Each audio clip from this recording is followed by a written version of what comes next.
He wants to leave vision with us, but he couldn't trust us with his vision. God looks for somebody he can trust with vision. You want something that he won't give you because he can't trust you to be left with it because you'll indulge in it and put yourself in it. So he doesn't.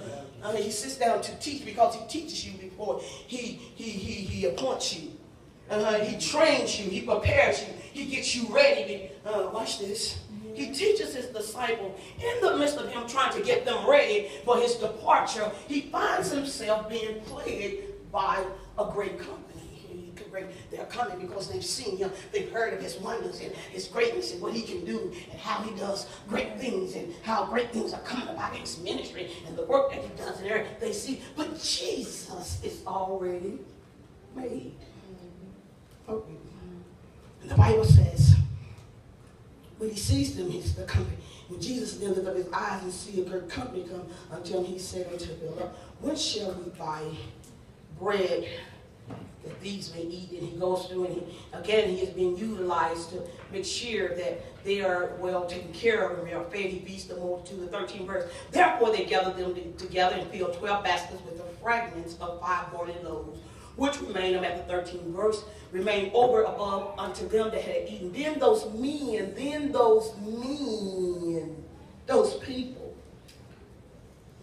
people you've associated yourself with, that doesn't have the same interest you have in the kingdom of your God.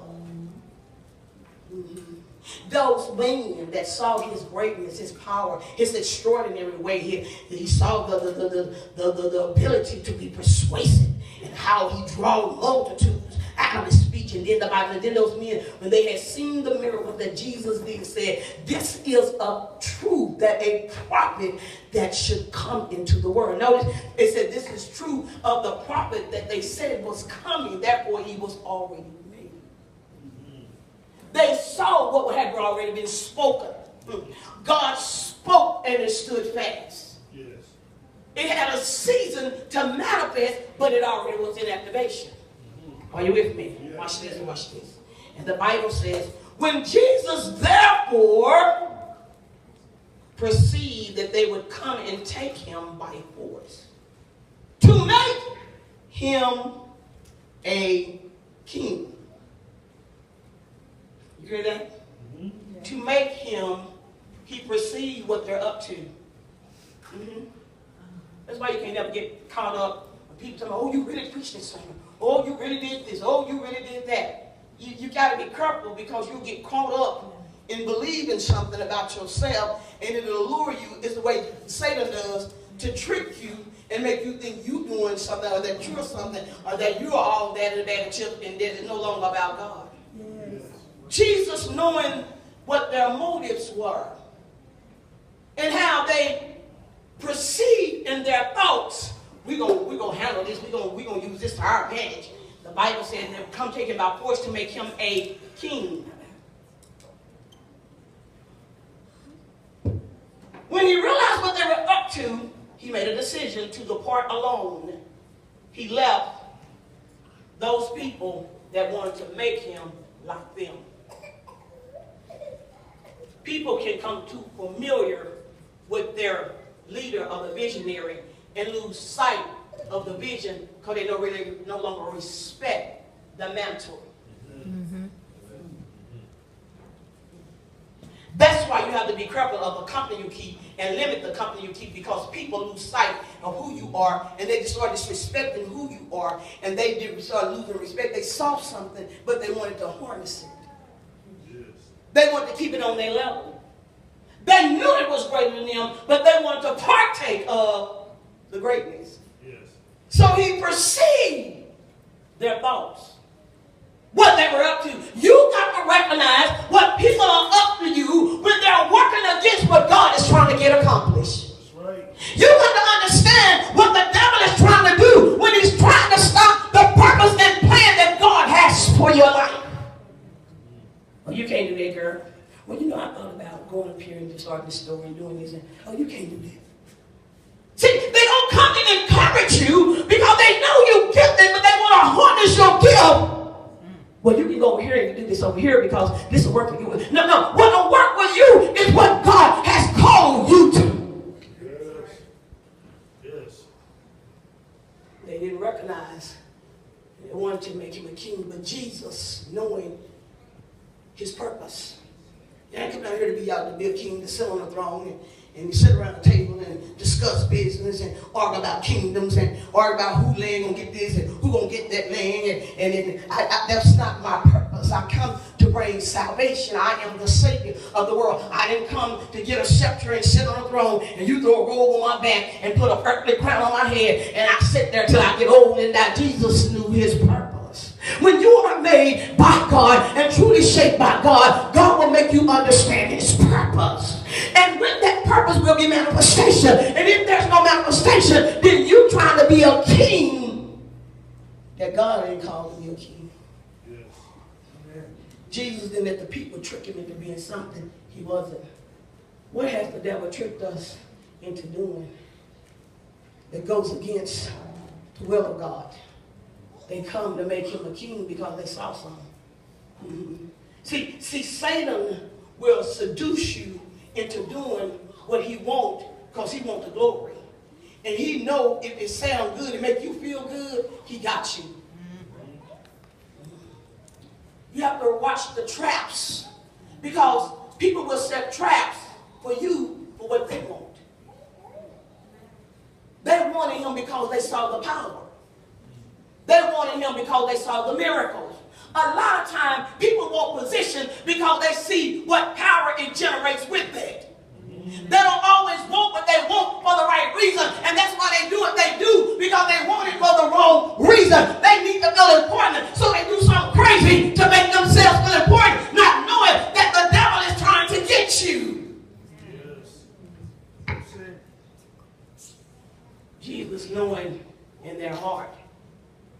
Listen, I don't need all that. See, when you truly made by God, truly love God, truly want his will, you don't need all that. Amen. You just become totally content with doing God's will till he explains you. And if God doesn't have no more than for you to just sit here and play the drums and you settle into the peace of accepting God's will, then that's where your blessing is at. Your blessing is not up doing what you want, but your blessing is doing what God wants. And when you settle into God's will, you already made for it. Ain't nobody got to go get you and teach you it because you've been made for what you're doing. Amen. And if you're doing something that ain't God, it's going to tell off. Yes. Amen. You understand? Everybody can't be a beautician. I know everybody go to school to do hair. People go to school, I'm going to do hair because it's good money, they make good money. But everybody can't do hair. They weren't born to do it. Don't put your hands in my head. I'll come in head full of hair and leave out ball. Because you thought you was called to be a beautician. It is a gift. The education just help qualify you for the position and give you a place in the natural world, but you already had your gift in the spiritual world. You don't come into this world and get it. You already have it. You were born with it. And when the Holy Ghost comes, all it do was quicken the gift that is in he's put inside of you. Amen. Born to do this. If you weren't born to do it, then stop trying to do it. Amen. Amen. Now there are gifts that come to you through the Holy Ghost that he gives you, like speaking in tongues and things that come from the gift of the Holy Ghost, but that's the gift from the Holy Ghost. Amen. I remember when God saved me, I got on keyboard and I play a little bit, fool around with the keys a little bit, made some kind of sound. That sound had with something I could do with it. I worked that little while till I got out and said, listen, if you're going to perfect the gift, or leave it alone. And I realized, I said, God, you gave me this gift, why didn't you ever perfect it in me? He said, because you never spent the time learning the notes on how to really do it. You could have perfected that, but you just... I said, oh, okay. Got it now. But you were gifted to do this. Everything else, just follow the gift. He was gifted to be the Savior of the world. Everything else, just follow the gift. He was the Lamb of God. Out of the Lamb of God came the work of miracles. You see what I'm saying? Out of the Lamb of God came a deliverer. He was gifted to go to the cross and die and shed his blood. He could accomplish that. But out of that came all these great wonders and signs that followed him.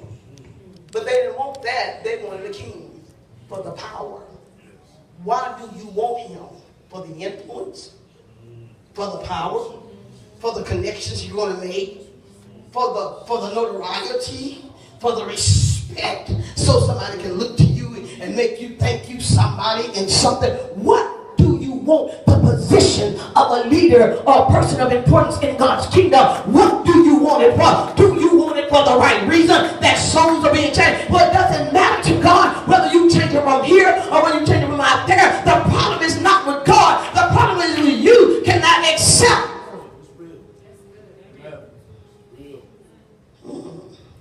Until you accept God's will, you will never be what God wants. That's right.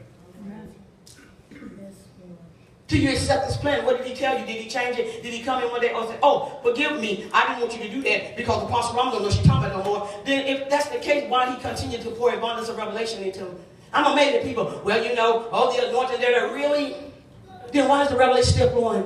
Why is it that we can come in with our missing musician and the presence of God still in the house? We still have a blessed service. God still blesses the house. We still blowing the anointing. The revelation still come if God is not here. What devil done told you some stupid lie that will convince you to believe something that's not? Amen.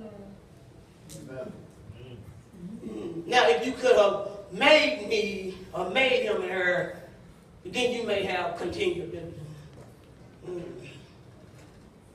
You understand what I'm saying? You have to be careful of your circle. The circle that influences you. And some of us don't got no circle. We got a few devils in our circle. I'm talking about real devils. I'm talking about the one that's in the spirit. They ain't even manifesting in the natural. You just listen to all them voices around your head. What's wrong with that? It's real. Then you get them girlfriends and them ones you hang out with that everybody know and everything. They know that they know them. Association with. They thought Jesus knew who he was. He didn't need man to give him a mandate. Oh, you got all that power. You got all that influence. You got multitudes following you. You need to come on and be a king. Jesus said, I'm already a king. Come on now. I'm already a giant in the gospel. What I need you to tell me, I know I'm a giant. I know I got faith in God. I don't need you to, I've got faith. Not faith has nothing to do with my situation. I got to figure out how to get out of where I'm at. But it ain't because I ain't got no faith. It's just because I haven't learned how to work what I got. Amen. It's true. And somebody always got to tell you something, or you need to always feel important. You have issues. And it ain't the person, it's you deal with your own stuff and trying to blame everybody else for your issue. Jesus was the what? King of kings. Let me say that. Jesus was the King of kings. So they could not make him what he already was. I'm already a king. I know the position of kingship. I deal with it every day. You see all these problems. You see this 5,000 people that's hungry that I'm about to feed with my power. That ought to be a sign to you that I'm already royalty. But because they wanted to be partake of the glory and the honor and the wealth and the things that came with that notoriety, then they wanted to put him aside and convince him. And that's what people do. They'll convince you to be something God didn't call you. There are pastors, there are people that are pastoring church that are not supposed to be pastors because God never called them, but because somebody told them, you need to pastor a church. If God didn't tell you what you're doing. Listen. Because a lot of times people influence you for what they want and not what God is calling you to do. There are musicians who have left playing keyboards that God called them to play in the church and serve that man or woman of God. They have left their position based on the influence of something or someone. You have to walk the devil because the devil will talk you out of your blessings if you let it.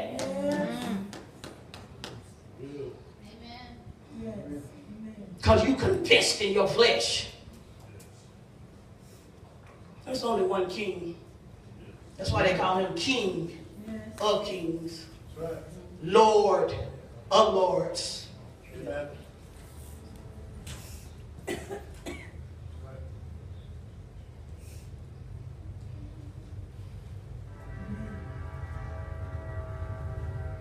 There's only one difference. Many different brands in difference, but there's only one difference. There's only one Waffle House. Many huddle houses and around people that have something with the same